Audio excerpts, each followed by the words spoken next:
Good afternoon, Reparations family. Can you hear me okay? Awesome. So happy to be here with you all. We have been busy, the movement. I've been seeing a lot of you many different places. Welcome to our April strategy session. We're going to jump right into today's agenda so we can be sure to leave plenty of time for Q&A at the end. This topic and presenter is one that has come with much requests from our prior symposiums, and I want to make sure that you have time for dialogue. I'm going to open with first repair updates and then share any updates from our partners. So our main update is, you may remember at the symposium, we had a presentation by Amber Banks from Decolonizing Wealth. We have taken on the mapping tool that is mapping not only the movement orgs. Right now it has the movement organizations on there, but it's also going to map the movement initiatives, our milestones, not just the legislation, but also the details. If funding was set aside, if there were other milestones like implementation or disbursement, it will categorize the forms of repair that are being addressed, as well as contact information for the initiative. Really excited that we're going to go live with that at the rally that I hope everyone is going to be at. If you're going to be at the rally, let's see some emoji. It will go live at the rally, but we're still taking input. So if you look at the chat, there will be a link in the chat. We're asking that you register two different things. One, your organization, and also the initiative that you're supporting.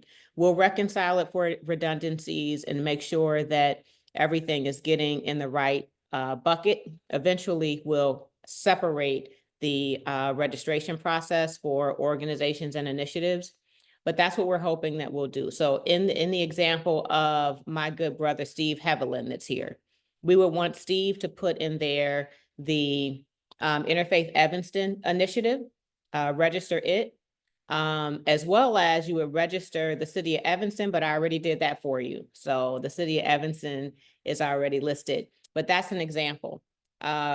Jimmy Fleming, for example, you would put your organization as well as any reparations initiative with a tangible outcome.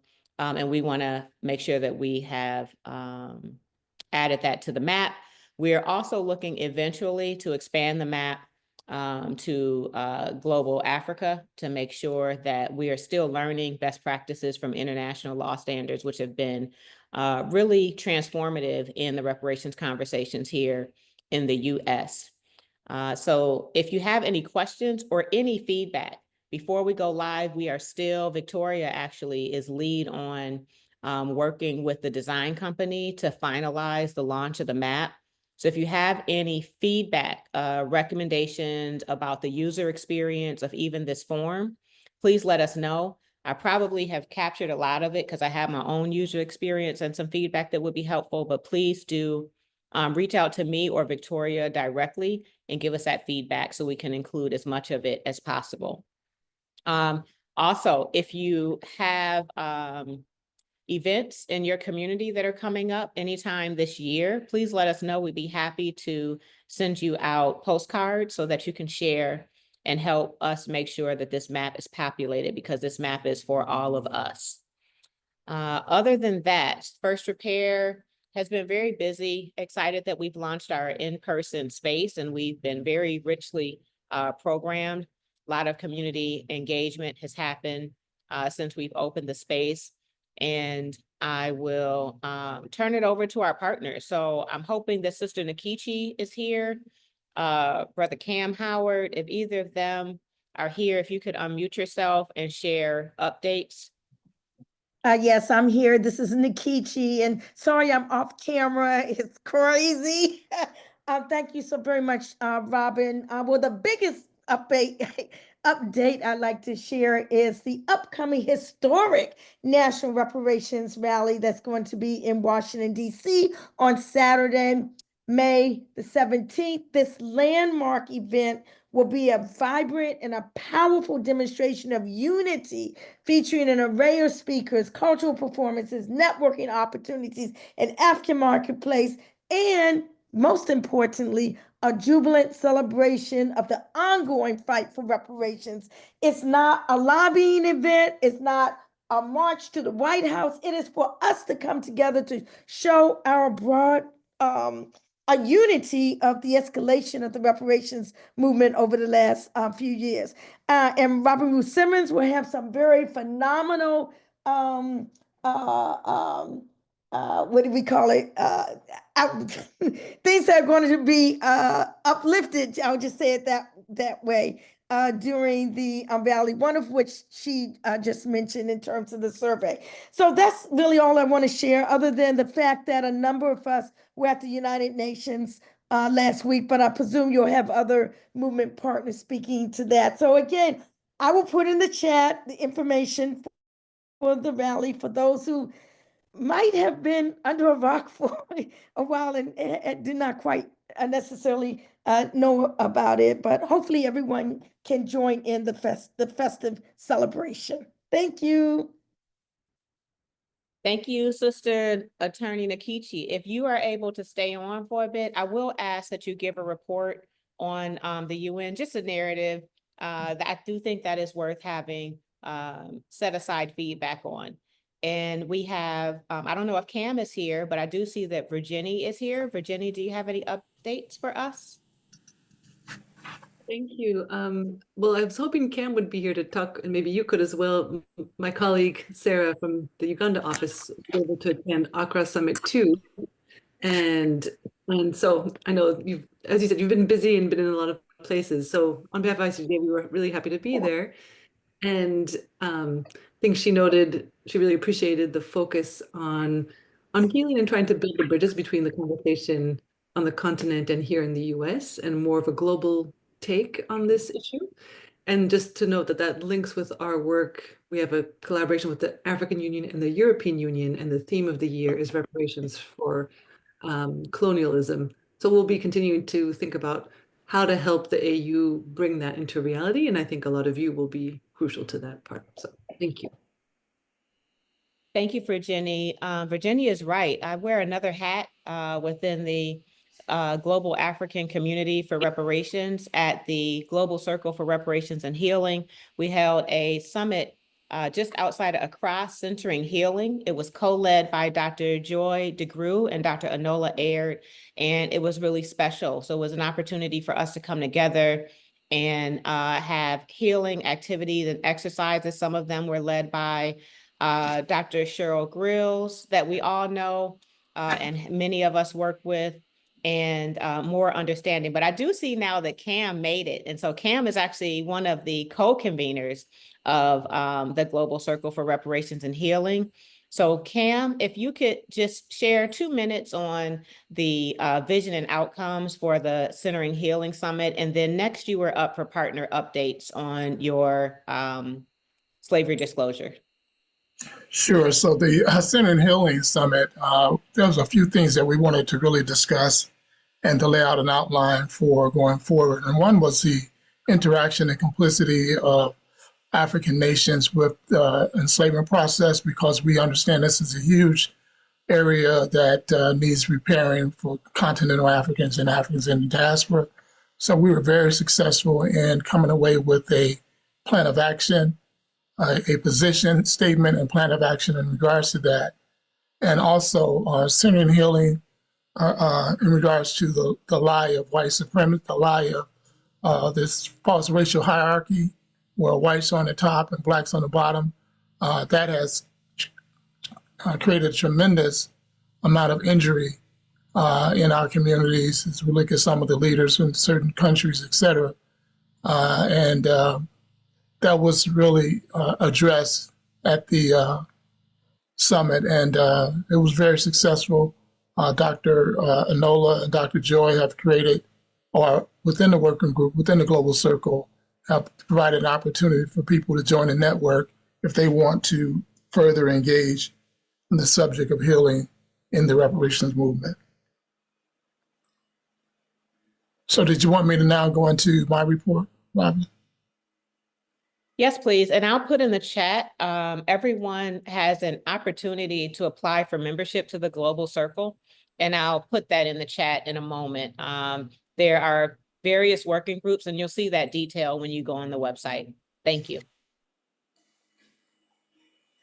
So yeah, I want to report out on Reparations United enslavement era redress, disclosure and redress campaign. As many of you are aware, Reparations United teamed up with the law firm of Aaron Fox Schiff and Howard University Movement Learning Clinic to revise the slavery disclosure initiatives that had been implemented in the early 2000s and continuing on to this day that did not have a redress component or a strong enforcement mechanism. So we teamed up and created a model legislation for that purpose. It was first introduced in Chicago, or in the state of Illinois, I should say, in December of last year. We introduced in January in the House, as well as January in the Senate. We subsequently had a press conference on January 18th that announced the legislation, got an opportunity to hear some questions from the media about the legislation. And I just came back from the state capitol yesterday. We had a subject matter hearing on the legislation. And it's good if anybody's proposing to do this legislation to have subject matter hearings. They're not hearings that require a vote, but allows you to get an opportunity to hear what type of opposition you may have, as well as to find out who are your proponents on these committees and in the legislature where the legislation is being pushed. So we just had a subject matter hearing yesterday in front of the Government Administration Committee. I think it's 14 members on that committee, 9 Democrats, 6 Republicans. So it's a strong committee that we think we can move the legislation forward. However, we have a number of cities that are also initiating the legislation. St. Paul has already started. They're introducing it from their commission. We have Chicago, Evanston, Sacramento, Los Angeles, Berkeley, the state of New York, and I was recently in St. Louis. They're taking on this initiative, and also Seattle. So right now we have almost 10 cities that are implementing in 2 states that are discussing or creating a pathway to implement or introduce this legislation. So we ask for any other cities, states that want to also engage to reach out. This is something that we can do either as a solo legislation or from within your commission or task force. So, and we're ready to share with you and work with you in your process. Thank you. Thank you, Cam. If you don't mind putting your contact for those that may not have it in the chat, that would be great. And then I don't know if I see any of our other partners on. I know Linda is on a research sabbatical, probably not here. And from Redress Network, is there anyone from Redress Network or Thurgood Marshall Civil Rights Center? Before we move on. No, in that case, Sister Nikichi mentioned that many of us were at the UN Permanent Forum of People of African Descent, which is under the Human Rights Commission, 4th convening. It was pretty amazing, and Nikichi had a lead role in leading the conversation on reparations, both at a General Assembly expert panel, as well as a side event. So Nikichi, if you could give us just a 2-minute recap on the highlights of the Permanent Forum. Yes, so it was great to see you there, Robin, and all of our other partners. Is Cam, Cheryl. I mean, the list goes on and on with respect to who was there. This was the 4th session of the Permanent Forum on People of African Descent, and I was asked by Geneva actually to do one of the presentations along with the African Union and CARICOM on the floor. And what I centered my remarks on was something that I heard quite very often, that it appears as if the sixth region of Africa, which is supposed to contain the African diaspora, oftentimes sidelines Black folk in the United States who are not represented by states, and instead has a lot of focus with respect to the African nations and also CARICOM. So I tried to lift that up as much as possible. But be that to say is that there were quite a number of partners who made 2-minute statements on the floor, many of whom are part of First Repairs Network. But the final thing I want to say, there were quite a number of phenomenal side events, and one of which was one of those that was spearheaded by Prophet Anwamu Cox, who's on the phone here, that she asked me to coordinate on reparations. And Robin Ruth Simmons and Cam Howard and Cheryl Grills and Jessica Ann Mitchell Abiwar and many others were part of that panel where we looked at reparations from the past, the present, and the future. And it was a dynamic conversation. And as soon as the video is available for that, I will circulate that around. So I'll go on and stop now because I could go on and on talking about how fabulous those 4 days were. And also, Robin, you really should speak about that Garvey side event that you were featured on. I captured some of it on Facebook Live. Absolutely. So there were, I think there were like 70 side events, and one of them, the Global Circle had a side event, which was great. But there was a side event by the UNIA. It was a Garvey Speaks, and it was centering reparations and sort of a perspective from Garveyism and reparations, very rich. Multiple CARICOM commissioners or leaders were present on the panel. It was really a Pan-African moment, and the permanent forum is accessible to everyone. So it doesn't require a special invitation or any special affiliations. And I do recommend considering being engaged with Permanent Forum, even if you don't travel to the United Nations, just being involved with the civil society working group, which is usually virtual meetings. So if Prophet is on here, maybe she could put that in the chat. If not, I'll find it before we get off.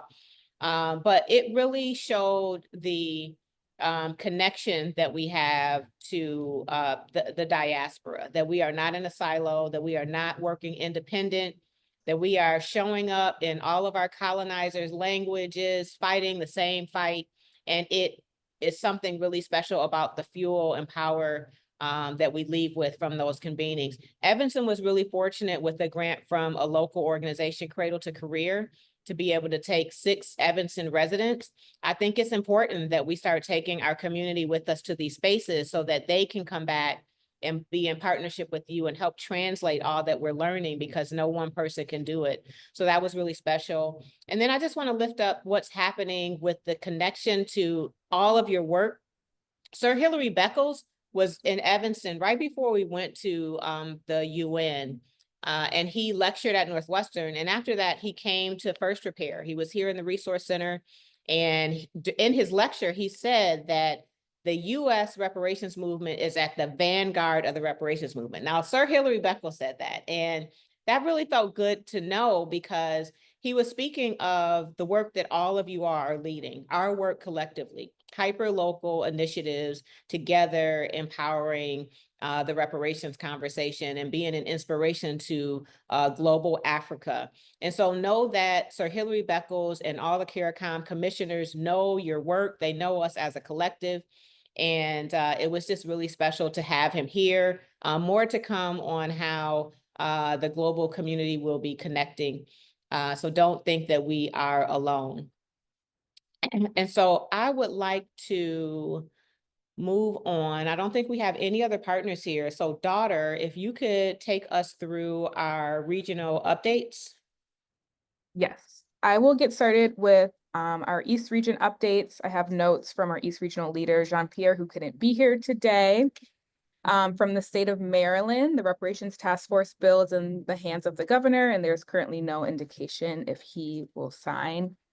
From DC, folks in DC are still pushing for the legislation. They're not sure if the task force will get funds, but it is legally mandated. And they're also searching for potential candidates for the task force. From New York, New Yorkers for Reparations is hosting a New York City mayoral candidate forum on reparations on May 15th. And then finally from New Jersey, the New Jersey Reparations Council will release its report on June 19th in Newark. Before we move on to the West region, are there any other updates from folks from the East Mid-Atlantic region that I've missed?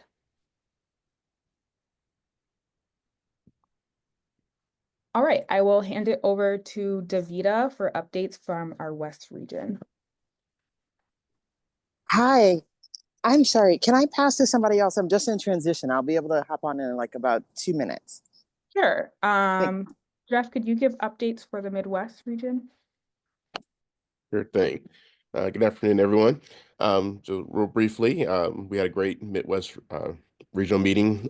Minnesota, they completed their RFP process for it to come out soon for their harms report study. They're also starting listening sessions 1st of June and planning for Juneteenth events. St. Louis University of Robert Prouty, they're seeking a grant to put together a summit for various stakeholders the first week of September and trying to basically put a toolkit together for the universities concerning reparations. Also, Robin was one of the people who made one of the statements at the United Nations Permanent Forum. And she's also going to be on our panel in Champaign-Urbana in June 5th. In Kansas City, they have next 30 days, they should have their researcher be hired to start their onboarding for their harm study. They're also putting on a multimedia campaign and going to have a contest for young people to design a new logo. And they're also been doing a solidarity walks with Reverend Turner. And also, Janae will be also at our event in June for Champaign-Urbana. We're having a big town hall meeting there. In Chicago, they actually put out their applications for nominations for their Chicago Reparations Commission. So it's exciting to see that get started. They're going to have, I think, 25 people representing different organizations, and then a number of people, I think 17 or so from the public. And they're going to be having some information about that in the future. The ADCRC, the State Reparations Commission, is having their next public hearing in Belleville, Illinois, April 26th. And then again, locally for Champaign-Urbana, mentioned our big town hall coming up June 5th. We're moving forward trying to get our commission passed. In Denver, Reparations Council, Veronica Wiley mentioned the Denver Reparations Council is working on some changing their wording for defensible language. And we had a little discussion about that, as that's been an issue that many of us have been talking about. And then lastly, we had a person from Arkansas join us, Lowell Taylor, who's connecting with some of the other Midwest folks. And I think that's it. Thank you. Thank you, Jeff. Any other updates from folks in the Midwest that we may have missed? Just real quick, I put this as profit. I put the link for International Civil Society Working Group for the PFET in the chat if anyone is interested in joining. That was it. Yes, this is Mary Dean from Wichita, Kansas. I just want to say that at the Diversity, Inclusion, and the Civil Rights Advisory Board, it was voted that that the revised reparations ordinance, be voted on in May to send to submit to City Council and the Mayor's office. So that's my update. Bailey, hi, this is Jimmy. May I interrupt just for a moment? I was not in position to respond when you asked about other updates from the East and Mid-Atlantic region, and I apologize. I just wanted to let everybody know that there is the New York State Commissions on Remedies and Reparations has held public meetings, and they're continuing to schedule further public meetings. The most recent one was April the 10th, and there's one coming up in May, early part of May. And I've got information on that. I'll put it in a link and share it in the chat room so everybody can see it. What's important about the past meetings is some of the things that were presented whether they were part of the official program or responses from the community, have been collected. So you can actually, click a few links and get some of the resources that have been shared at the public hearings. It's an ongoing process. We hope to have to add a couple of meetings to the group, including one on Long Island. So there could be further meetings added to the agenda list. But anyway, I'll put that link in the chat. And I apologize for jumping in after the fact. I wasn't ready. No worries. Thank you, Jimmy. Pam, I see you have a hand raised. Yes, I just want to report on the state of Nebraska. There are some organizational leaders in the Omaha area who have a state reparations bill in the subcommittee on the Veterans Administration and the legislation, Nebraska State Legislature. There are seven legislators on that committee. They have 3 that are proponents for the legislation and 2 that are hardcore opponents. And the other 2, they really don't know. But what they need now is ally support because, the state of Nebraska is a predominantly white state and it's a red state. And they're very close to getting a reparations commission on a red state, which would be phenomenal for the movement. So if any allies is willing to assist, you can contact me and I can tell you how you can do that. Also, what was uniquely important to the hearing that they had, a public hearing that they had, was that the Nebraska Banking Association came and gave a statement. It was a neutral statement. It was not for or opposed, but their legislation deals with redlining. And the Nebraska Bankers Association statement really affirmed that they're aware that there's a continued injury from the apartheid actions of redlining. However, they believe that the bankers of Nebraska are doing sufficient work that would not necessarily be in opposition or to reparations or suggest that reparations is needed. But that was interesting. That a banking association introduced testimony in regards to reparations.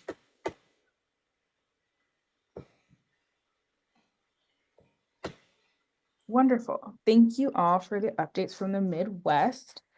Davida, I see you're back, so I'll hand it over to you. Yeah, thank you for the patience. I had a potty break for my puppy and my elevator was out in my condo.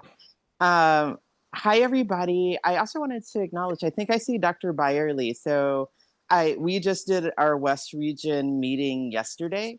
So we have some fresh off the presses updates, but if there is anybody from the state of California, when I started reading out the updates, we had one member from California on the call, and I'd love to cede the floor if you have any updates. But off top, I'll start with updates from Colorado. The Denver Black Reparations Council has been working with Robin Rue Simmons and Dr. Tillery to explore defensible language for some of the grants that they've been doing. Also, there is work that's happening with the Denver Black Reparations Council to do a harm study. And there's a recently formed 501c3 that's looking at moving legislation and policy parallel to the study. I'm going to do Washington State, and then again, I'm going to pause for folks from California who want to chime in on updates from California.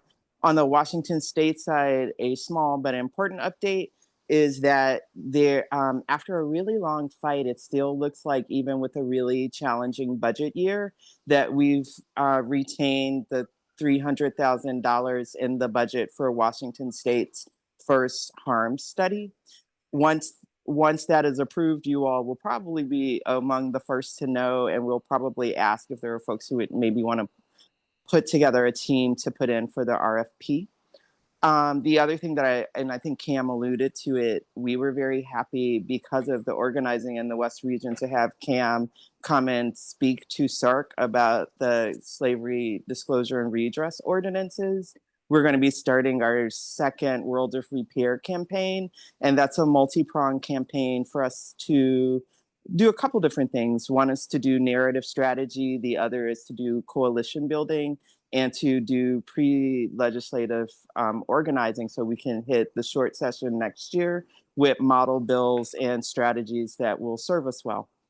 I'm going to read from the California update and again, invite folks from California to chime in. Karen, yeah. Is that you, Darren? Darius, yeah. Sorry, Darius. Yeah, do you want to go? I see the floor. Oh, so it was a very good week for us in California on Tuesday. One of the bills that our organization is sponsoring, we're asked to sponsor, is AB 7, and the author of that is Assembly Member Isaac Bryan out of the Legislative Black Caucus, and that bill seeks to gain priority admissions to both the UC, the California State University system, and all the other colleges for American descendants of chattel slavery. And we he brought together a coalition. We formed a coalition behind that bill as sponsors, and I think we had probably just on that bill alone, we had 100 people come to the press conference, the rally, and all that stuff. And I'm talking about from Southern California all the way to Sacramento. So we got that passed through the Higher Education Committee. That's now going through the judiciary.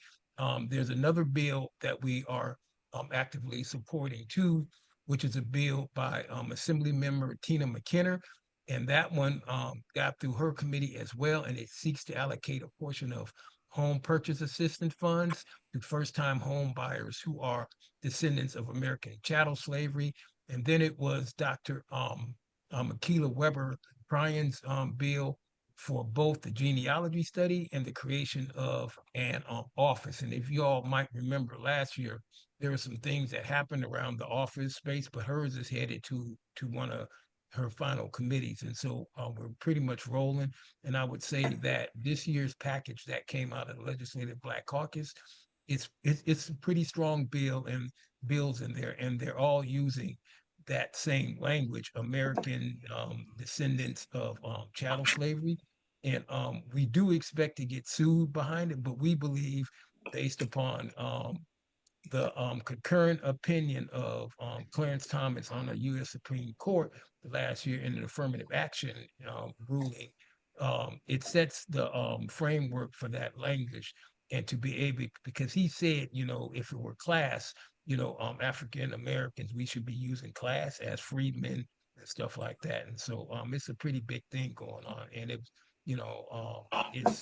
still juice from that, because that was a pretty big day. We got all three of those bills headed somewhere. So pretty optimistic that year that some of them will get to the governor's desk, and if they get there, he will sign them. So pretty good thing going on.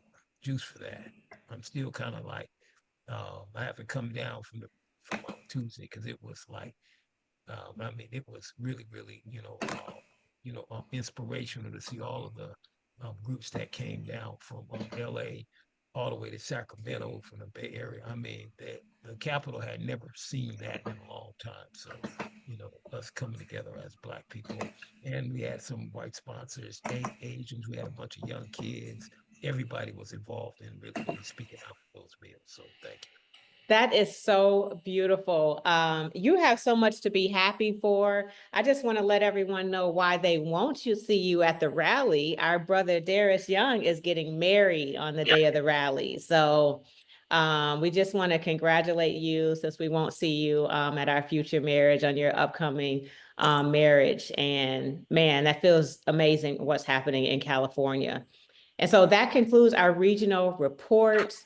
We want to make sure that you all are learning and sharing from one another. Even though Evanston passed in 2019, we're still learning and building on our work that we hear right here in these strategy sessions. An example of that is the state of Illinois under the leadership of Dr. Lakeisha David. We recently invited Dr. Lakeisha David to implement her genealogy program that she and others under the leadership of Representative Carol Amons got passed for the state of Illinois. So if you're interested in considering that as a form of repair in your city, please do reach out to Jeff Trask. He can make a direct connection to Dr. Lakeisha David. She has it packaged. She's a brilliant scientist, and I do hope that you will consider it. So we're going to move right into our keynote presentation. Tanika Lewis Johnson is really family, but there might be some folks on here that do not know Tanika, so I'm going to share a little bit. Tanika Lewis Johnson, a Chicago native, hailing from Southside Inglewood neighborhood, is a multifaceted artist and photographer, co-founder of both Inglewood Arts Collective and Resident Association of Greater Inglewood. She actively challenges and reshapes the narrative surrounding Southside communities. I'm going to stop there and tell you what's on my heart. The sister is incredible, brilliant, multi-genius artist, creative, activist. She works hard. She shows up. She is a First Repair board member. In full disclosure, I might kind of have been a creepy stalker to get her to engage with me, but I became familiar with her work on social media, and visually it was so appealing and engaging that I had on my goals list of whatever that year was, I think 2021, that I would get to know the sister and be able to work on reparations with her and be friends with her. And so here we are today. She has exhibits all across the United States in galleries that are a really big deal that you could learn more about on her website, because we just simply don't have time to get in it today. But we do have time for her presentation. So my dear sister Tanika, thank you for being here. We actually are both reporting to you live from the Reparations Resource Center in Evanston. So take it away. Oh, thank you, sis. And today we're here to talk about art that repairs. And my dear, big, lovely sister, Robin, has been instrumental in helping me as a social justice artist navigate into this reparation space. And so I want to kind of share with you that journey. And you definitely were not stalking me. You were an angel, and you definitely helped me be able to use my art and my work and my storytelling to amplify the case for reparations. So that's what I'm going to share with you all today. I'm going to share my screen, make sure I share. And just so that I won't be a distraction, I am actually going to shut my video off because I want you all to be looking at the screen.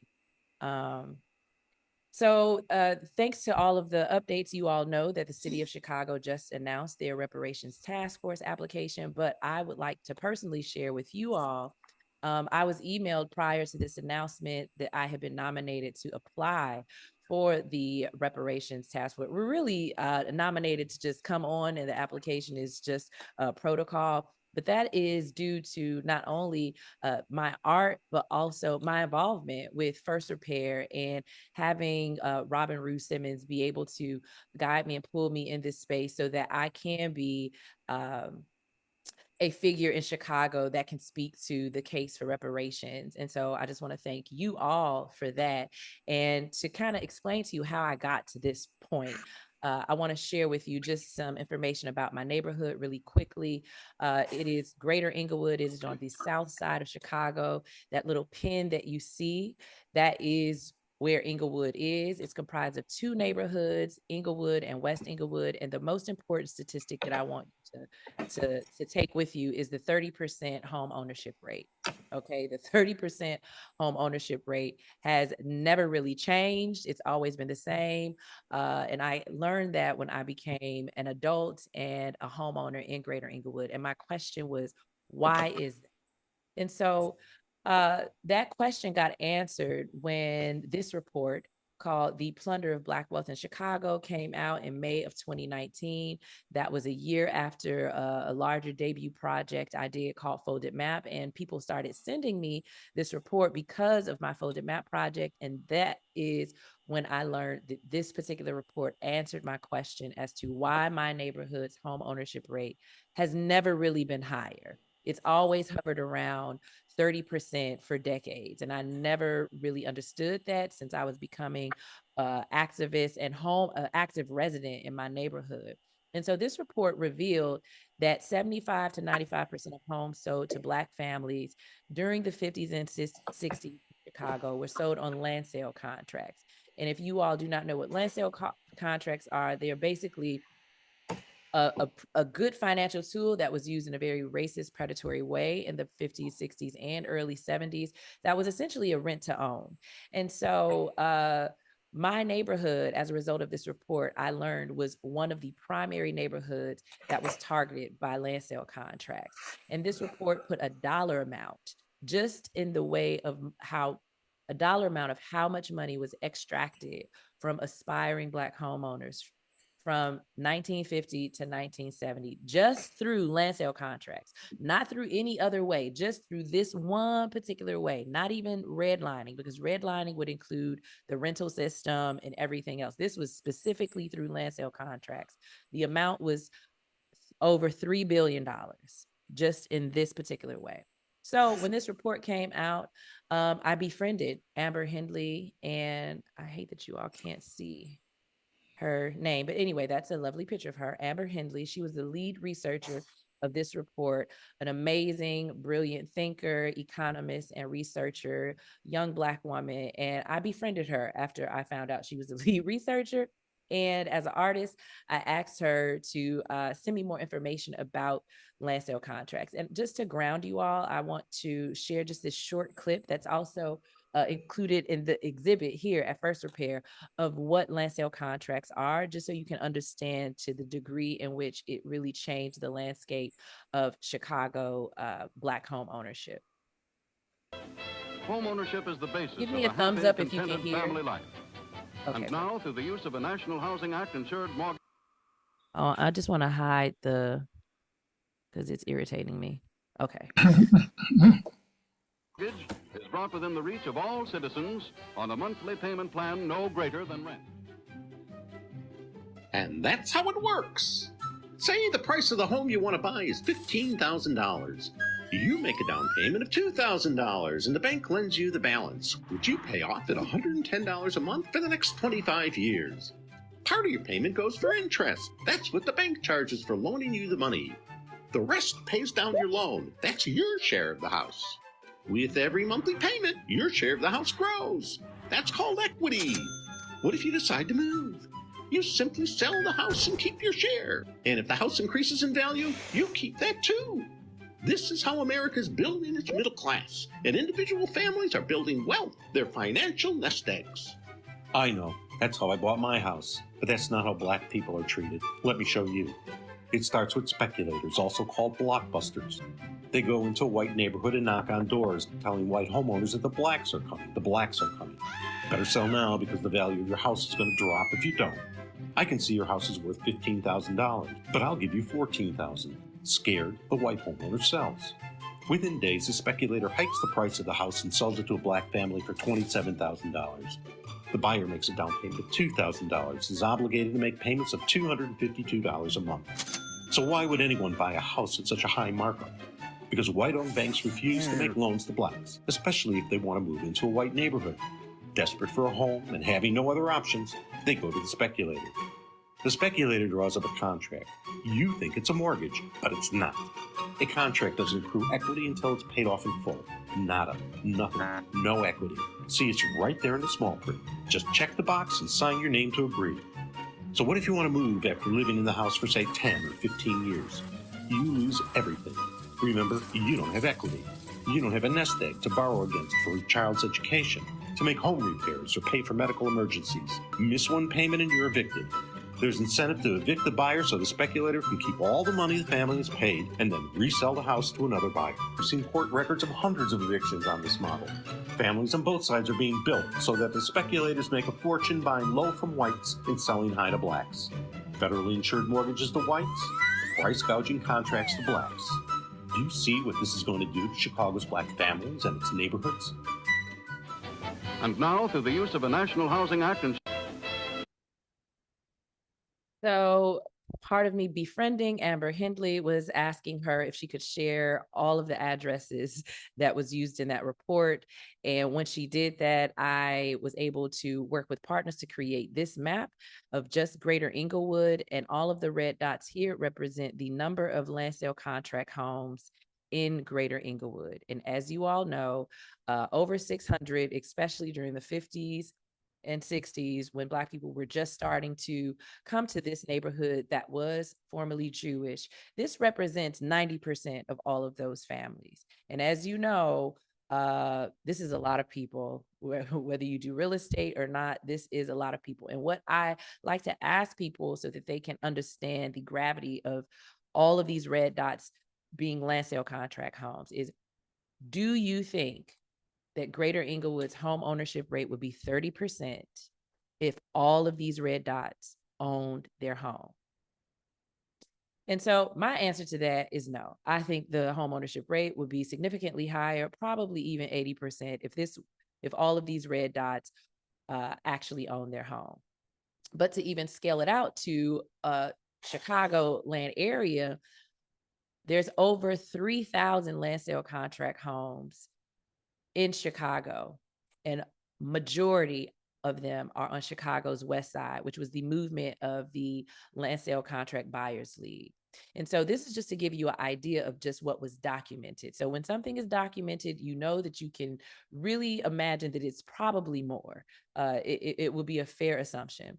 And so in order to honor these aspiring Black homeowners who essentially lost their homes because they never owned them, they were lied to, I created a project called Inequity for Sale that put land markers in front of just 13 of those homes, that put land markers in front of just 13 of those homes to honor the dream that was deferred, but also to show people the present day impact of this history in our neighborhoods today.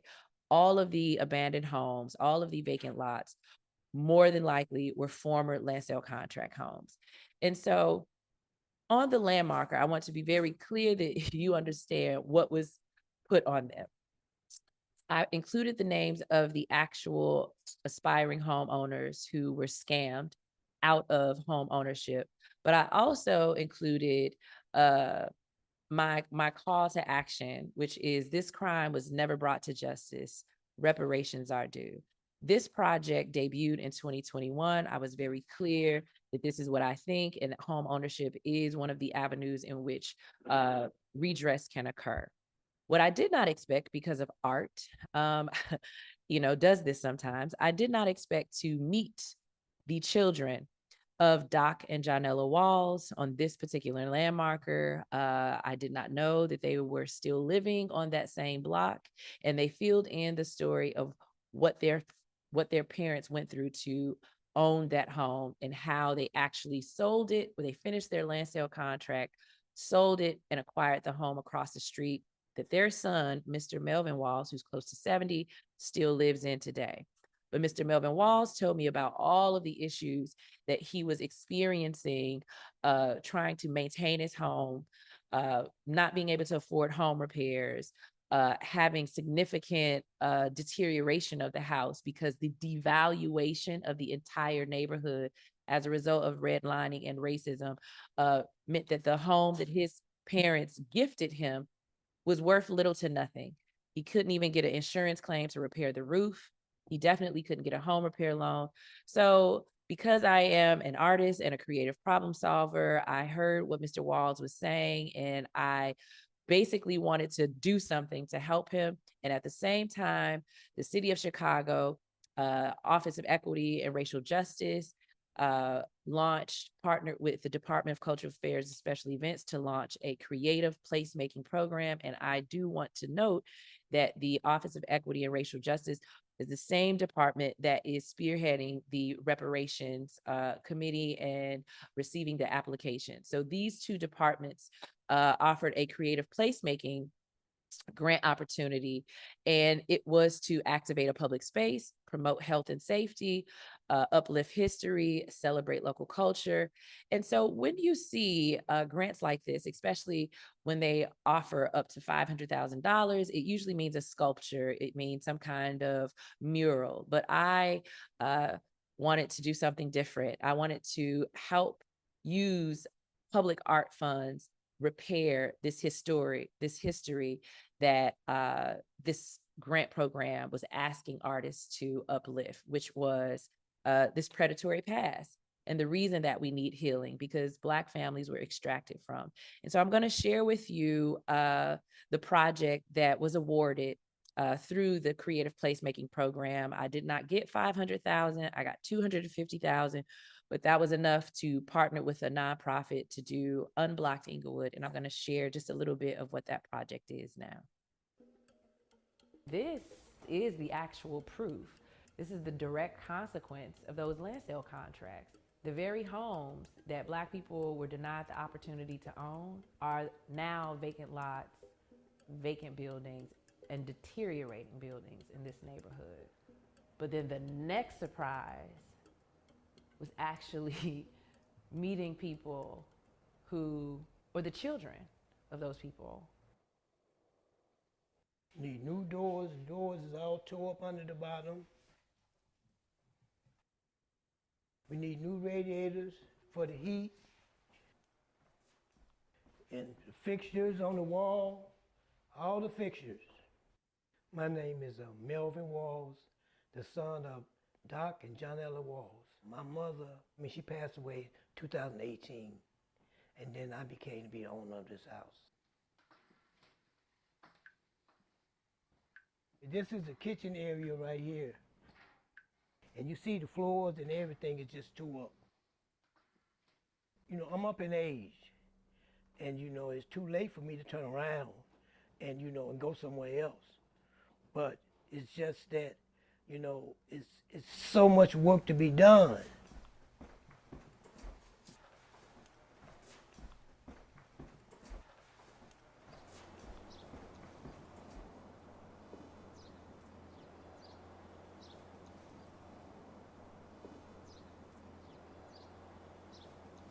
I view them as the engine of this neighborhood.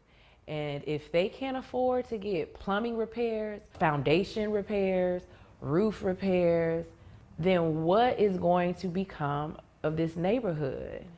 I wanted to use a project to help them get free repairs at no cost to them. We know the gravity of the situation. We know how much money was extracted. How do we figure out how to put that money back in a meaningful way that undoes the harm that was done many generations ago? There you go, baby. Okay. I'm gonna be looking for you. I'll be there. All right. Give Jimmy and them that one. Okay. All right, babe. Good seeing you. Right now, we're gonna pass out flyers for our next Unblocked meeting, which will be held on Wednesday. I want you at the meeting here, and I don't want no excuses. When? Next Wednesday. Oh, okay. We'll either be at the meeting or move. Okay. And we're looking for all the tenants as well as owners to come out to this meeting to be involved. Looking at the properties in this area, which is where I grew up at, go down, deteriorating, I said it's got to be something that can be done. This property here, I've had 3 years, and I renovated the first floor. Now I'm working on the second floor.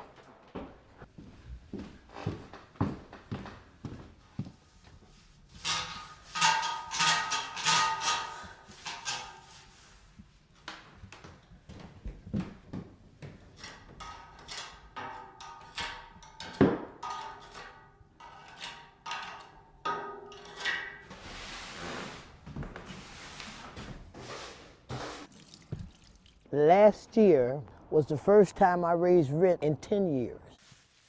When it comes to repairs, it's hard. Material is high. Labor is high. People don't have that kind of money.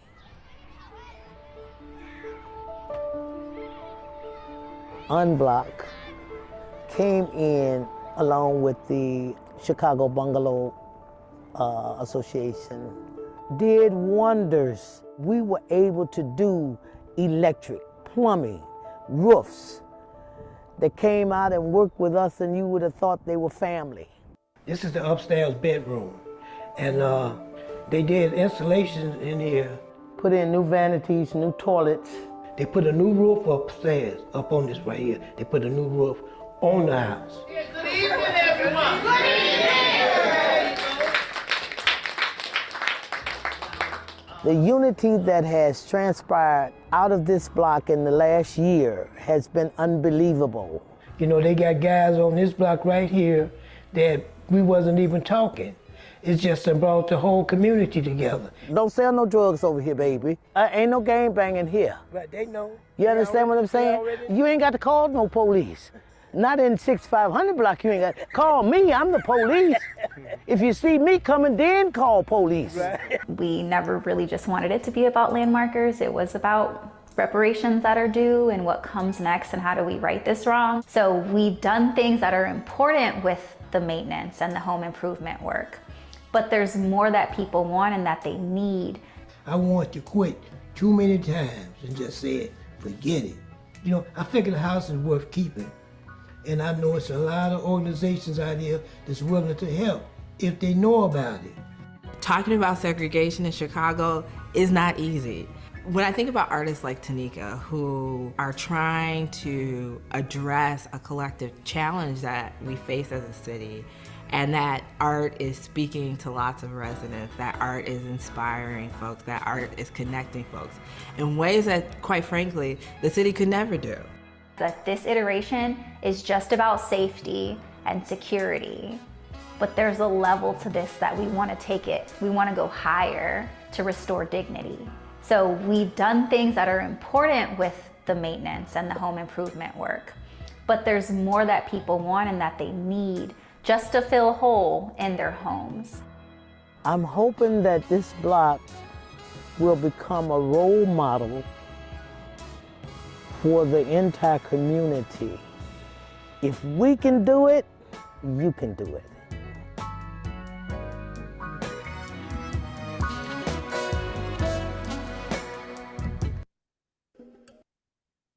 And since you all are my first repair family, I'm going to share this with you all first. All of Chicago doesn't even know this, but I'm going to show you better than I can tell you. There's an amazing update, and this project has been going on for almost 3 years now. And the video that I just shared with you, I had that made specifically to fundraise because, as I said, you know, 250,000 was cute, 500,000, that was real cute, but I knew that all of the residents on that block were dealing with the same issue, and I knew they needed more than $1 million.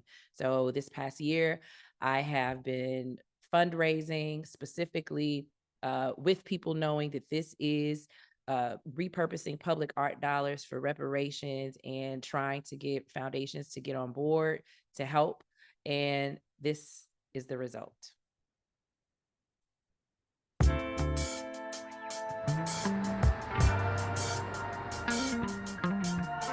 Inglewood, this was a beautiful neighborhood. Then over the years, things changed.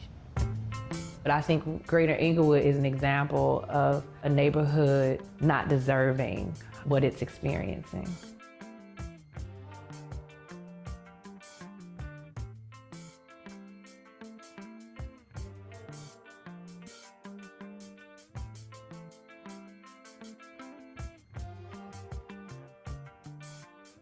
The very homes that Black people were denied the opportunity to own are now vacant lots, vacant buildings, and deteriorating buildings in this neighborhood.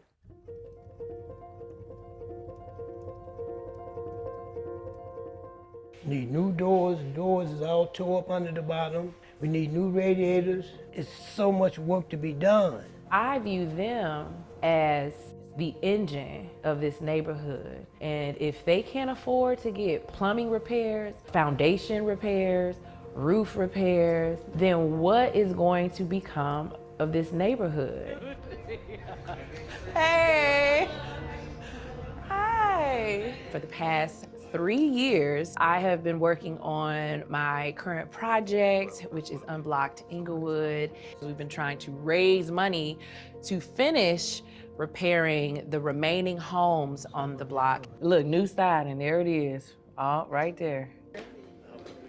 I wanted you to know that the goal that we had, this $1 million fundraising goal, you remember we was talking about that all last year? I was like, I don't know how we gonna get there, y'all, but we gonna get there. The $1 million fundraising goal that we had, we have reached.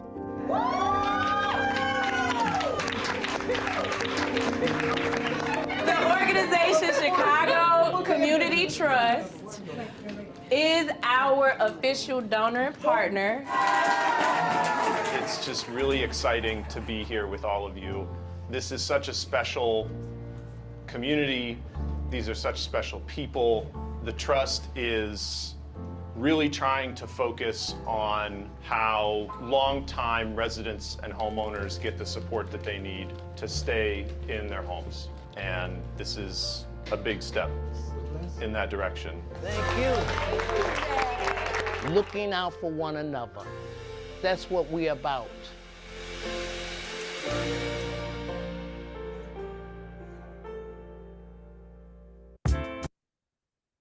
So yes, that's the great news that all of Chicago doesn't even know yet, but we'll be able to finish the repairs for the rest of the homes on the block because we just were able to do 12 and there's 12 more to go. But in addition to that, we'll be able to do the additional exterior repairs, the beautification of their home. So now I'm gonna turn my camera on, and I know we're a little bit over, but if you have any questions, or just to share, you know, what's on your heart and mind, but definitely this project, I would love for Chicago to be able to use as the case for reparations, and not only just historically, but the present day impact, but also the creative solutions that many of us have in order to do the healing and the repair that's necessary. And so this is my gift to the reparations community and to Chicago as a way forward, as hope, to show that it can be done.